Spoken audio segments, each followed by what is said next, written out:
Hello, students. We are learning about point of view and perspective in literature, and we've been reading some children's books just so that we can make sure that we completely understand point of view and perspective. And this is a follow-up to the reading Cinderella, and this time we are going to read, or I'm going to read to you anyway, this book called Seriously, Cinderella is So Annoying. The story of Cinderella as told by the wicked stepmother. And I asked you to start by writing 5 lines of the story of Cinderella through the wicked stepmother's perspective and from her point of view. So hopefully you did that already, and we can see how close you were to this version by Trisha Speed Chaskin. I'm not really sure. And I don't have my cheaters on, so I can't read that small print. All right, let's get started. Hopefully you got a good look at the cover here. I just love the illustrations in this book too. And I'm trying to figure out how Kindle wants me to go to the next page. Whoop, a little too far there, Kindle. All right, here we go. You must have heard of me, the wicked stepmother. Not true. It's just another one of Cinderella's wild stories. Not as wild as the one about the pumpkin. And the fairy godmother. The real story, the true story, began with some chatter and some dust.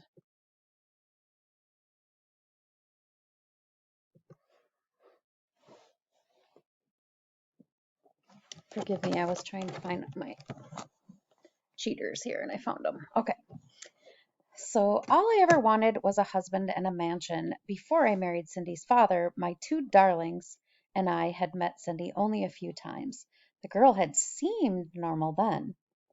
After I married Cindy's father, my darlings and I moved in.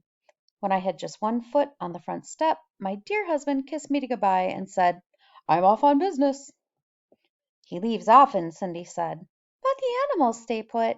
They talk, they joke, they sing. They even help out, especially the bluebirds."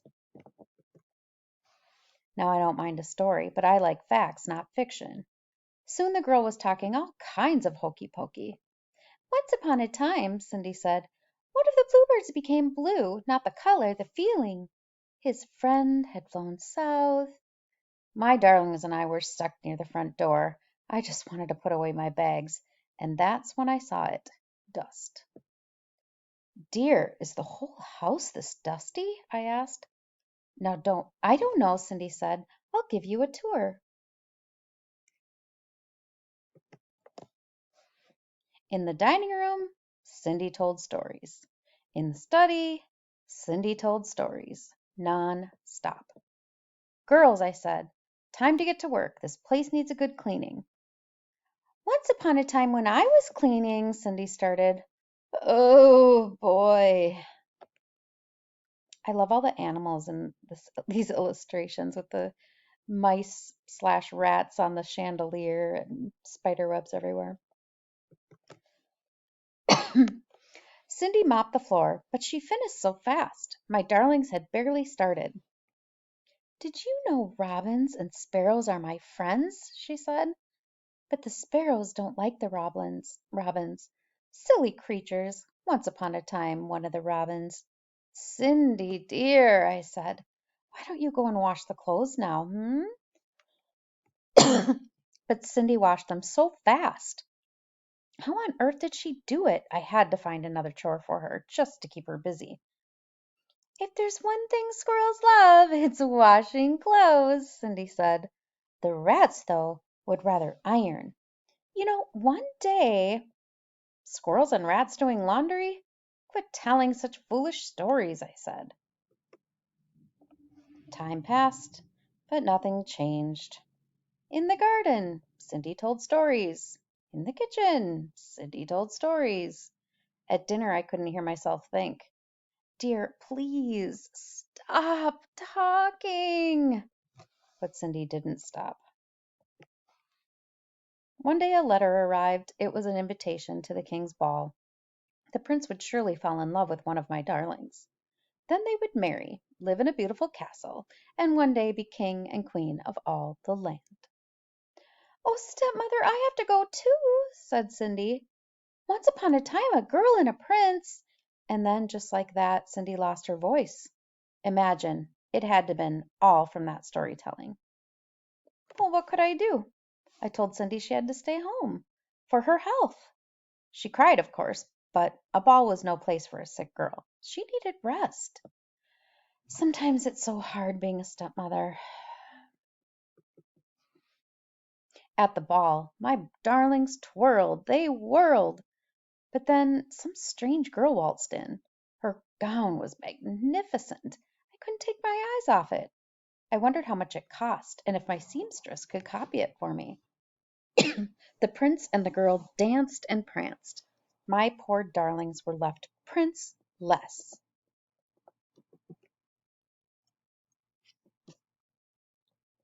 Oops, did I go too far? Yes. A few days later, the prince made an announcement. A glass slipper had been left at the castle. The prince would marry the girl whose foot it fit. Our big chance! After visiting every other mansion in the neighborhood, the prince's valet arrived at our door. Me, me, said one of my darlings. No, me, said the other. One at a time, said the valet. Each girl tried, but the shoe didn't fit. Then Cindy pushed out a whisper. Please let me try. The shoe fit! Cindy pulled the match out of her pocket. What? My darlings cried. Cindy pushed out another whisper. She said something about a pumpkin coach and mice that turned into horses. She even added a fairy godmother. Please, there's no such thing. But I still don't know where she got those shoes. A few days later, the prince married Cindy. Poor man!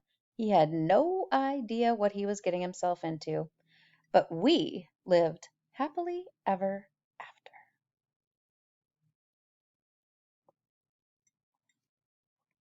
I noticed there's some think about it notes here that I thought were kind of interesting too. It says read a classic version of Cinderella, which we did, and then look at the stepmother's version, list some things that happened in the classic version that didn't happen in the stepmother's version, and vice versa. And then it asks you to think about how the stories are different. One thing I want you to notice, and we'll be talking about, is how are the two stories different in terms of narration? Um, is this one written in first person, second person, or third person narration? And how is the Disney version of Cinderella written? First person, second person, or third person? And then I want you to be able to make the distinction between point of view, which is how the author is telling the tale, and um, perception. No, oh my goodness, not perception. Um, hello, when it gets smaller toward the farther away it gets. Oh my goodness, I might have to re-record this because that word has just completely perspective. Perspective. There we go. That's the word. Perspective. It happens to all of us, let me tell you. Have a great rest of your day.